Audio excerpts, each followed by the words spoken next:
Hello friends, welcome to defence matrix. तो आज हम बात करने वाले हैं कुछ क्रूज मिसाइल्स के बारे में, जिसके अंतर्गत हम इंडिया के निर्भय मिसाइल्स को डिस्कस करेंगे। साथ ही साथ इन्हें कंपेयर करेंगे पाकिस्तान की बाबर क्रूज मिसाइल्स से, अमेरिका की टोमाहॉक से और उसके बाद रशिया की कैलिबर क्रूज मिसाइल से। तो जैसे कि हम जानते हैं, निर्भय मिसाइल्स हमारी सबसोनिक क्रूज मिसाइल्स हैं जो कि कुछ नंबर में इंडेक्ट करी गई हैं, लेकिन इनके फ्यूचर ITCM वेरिएंट पर काम किया जा रहा है, जिनके ट्रायल्स और टेस्टिंग चल रहे हैं। यहाँ पर ITCM का मतलब है इंडिजिनस टेक्नोलॉजी क्रूज मिसाइल्स। तो ये क्रूज मिसाइल्स करीबन 1500 किलोग्राम की यानी कि 1500 किलोग्राम्स की मिसाइल हैं और इनकी मैक्सिमम रेंज बताई जाती है अप्रॉक्सीमेटली 1500 किलोमीटर्स की। तो ये सबसोनिक क्रूज मिसाइल्स हैं जो कि 0.8 से 0.9 मैक की स्पीड पर ट्रैवल कर सकती हैं। साथ ही साथ एक टर्बोफैन इंजन को यूज़ करती हैं जो कि इनको लॉन्ग रेंजेस में प्रोपेल कराने में सक्षम है। वहीं पर इनिशियली यहाँ पर एक सॉलिड रॉकेट बूस्टर को यूज़ किया जाता है जो कि इस मिसाइल को लॉन्च करने के बाद तुरंत हट जाता है। तो इस मिसाइल को गाइड करने के लिए एक ring laser gyro based inertial navigation system दिया गया है।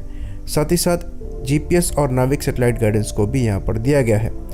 टर्मिनल में ये एक्टिव रडार होमिंग और electro optical imaging infrared Sikar को यूज़ कर सकती है, जो कि इस मिसाइल को एक्यूरेटली टारगेट को हिट करने की कैपेबिलिटी प्रोवाइड कराता है। तो स्पेसिफिकेशन वाइज निर्भय एक काफ़ी डिसेंट मिसाइल है और ऐसी जो सबसोनिक क्रूज मिसाइल्स होती हैं, इनकी स्ट्रेंथ एक्चुअली लो फ्लाइंग करने में होती है। टेरेन हगिंग मोड में ये जितना क्लोज हो सके उतना क्लोज टेरेन के फ्लाई करती हैं और अपने टारगेट तक बिना डिटेक्ट हुए पहुंचने की कोशिश करती हैं। क्योंकि सबसोनिक स्पीड है तो इनको टारगेट करना बहुत ज़्यादा मुश्किल नहीं है, लेकिन टेरेन को यूज़ करते हुए ये अपने आप को बचा सकती हैं। तो अगर आप कंपेयर करेंगे इसे पाकिस्तान की बाबर क्रूज मिसाइल से, जो कि एक्चुअली नॉक ऑफ माना जाता है अमेरिकन टोमाहॉक मिसाइल का, तो वो भी सेम वेट क्लास कैटेगरी में आती है जिसमें निर्भय है। करीबन 1500 किलोग्राम की मिसाइल है और डायमेंशन भी ऑलमोस्ट सिमिलर है, पर यहाँ पर वॉरहेड ज़्यादा कैरी किया जाता है। जो निर्भय है ये अप्रॉक्सीमेटली 300 किलोग्राम का वॉरहेड कैरी करने में सक्षम है, वहीं पर बाबर 450 से 500 किलोग्राम का वॉरहेड कैरी कर सकती है। ये कन्वेंशनल या फिर न्यूक्लियर दोनों हो सकता है। सेम केस निर्भय में भी है, पर बाबर की रेंज जहाँ पर कंपैरेटिवली कम है, ये मैक्सिमम 700 किलोमीटर की रेंज में टारगेट को स्ट्राइक कर सकती है। वहीं पर एक बाबर के IB वर्जन पर काम किया जा रहा है जो कि 900 किलोमीटर के आसपास की मैक्सिमम रेंज देने में सक्षम होगी। तो यहाँ पर जो मैक्सिमम स्पीड है ये 0.7 मैक से 0.8 मैक की है, तो ये बहुत ज़्यादा फास्ट भी नहीं है। यहाँ पर जो गाइडेंस सिस्टम यूज़ किया जाता है ये इनर्शियल नेविगेशन सिस्टम है। साथ में टोमाहॉक के जैसे टेरकॉम गाइडेंस को प्रोवाइड कराया गया है, जिसके अंतर्गत ये टेरेन काउंटर मैचिंग को यूज़ करती है, जो कि सपोर्ट किया जाता है GPS सैटेलाइट गाइडेंस से।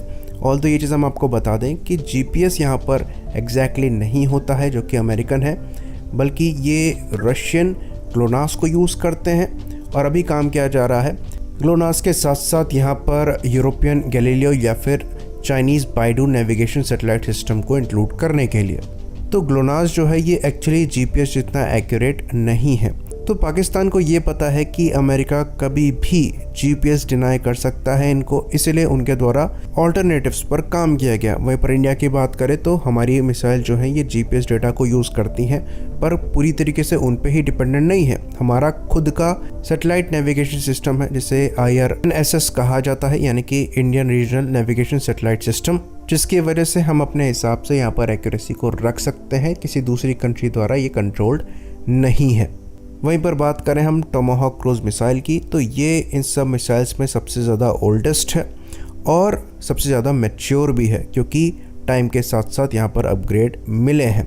तो टोमाहॉक क्रूज मिसाइल 1300 से 1600 किलोग्राम्स की हो सकती है और इसके जो नए वर्जन्स हैं ये अप्रॉक्सीमेटली 2500 किलोमीटर तक की मैक्सिमम रेंज प्रोवाइड कराने में सक्षम है।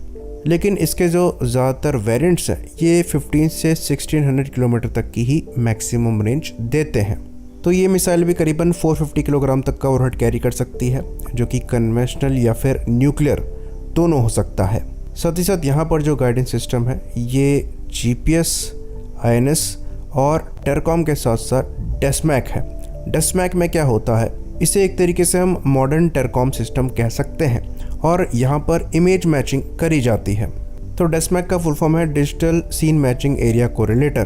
तो इसमें क्या होता है कि जो टारगेट है उसकी पहले स्पाई सैटेलाइट से इमेजेस निकाली जाती है और उन इमेजेस को इन मिसाइल्स को फीड किया जाता है। तो जब मिसाइल टारगेट को हिट करने जाती है तो जो पहले से इमेज फीड करी गई है ये उसको मैच करते हुए टारगेट को आइडेंटिफाई करने की कोशिश करती है और अल्टीमेटली उसे हिट करती है। तो इसको काफ़ी ज़्यादा एक्यूरेट माना जाता है, इवन जीपीएस गाइडेंस से भी ज़्यादा एक्यूरेट माना जाता है। साथ ही साथ जीपीएस जैम किया जा सकता है। वहीं पर डीएसमैक जो है ये इंटरनल फैट डेटा पर बेस्ड है, साथ ही साथ इमेज मैच कर रहा है तो इसको जैम करना ऑलमोस्ट इम्पॉसिबल होता है। साथ ही साथ टर्मिनल स्टेज में यहाँ पर एक्टिव रडार होमिंग को भी यूज़ किया जाता है। खैर निर्भय अभी तक की जो टेस्ट करी गई हैं ये डीएसमैक की कैपेबिलिटी को लैक करते हैं, और अगर ये कैपेबिलिटी है तो पब्लिक डोमेन में तो फिलहाल के लिए नहीं है।